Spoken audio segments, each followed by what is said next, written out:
guys. Yan. Tuyo. Yan natin ng kalahating baso. Yan.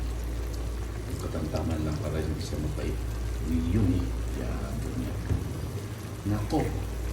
Pag kumukulo, nagtatawag na agad. Aking. Sabi niya, kain. Sabi niya, guys. Ganyan ang aming ito ng ating pag-aadobo, guys. Yan. Para mas masarap. Lagyan na natin ng kunting kunting nilagay itong lagyan natin ng olive oil kunti para masarap sa iyo. Olive oil lang masarap. Tapos alam.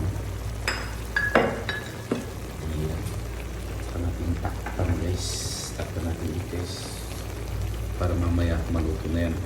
Yan, guys. Yan yung natin sa ating vlog, guys. Maraming salamat sa panonood. Mamaya ay kakain na tayo, guys. At sinashare at tulad ng ating mga nanonood ng ating mga reels na walang kabuhan. Pero sana ay medyo meron kang natutunan kahit wala. Yan, guys. Maraming salamat sa inyo lahat. Bye-bye.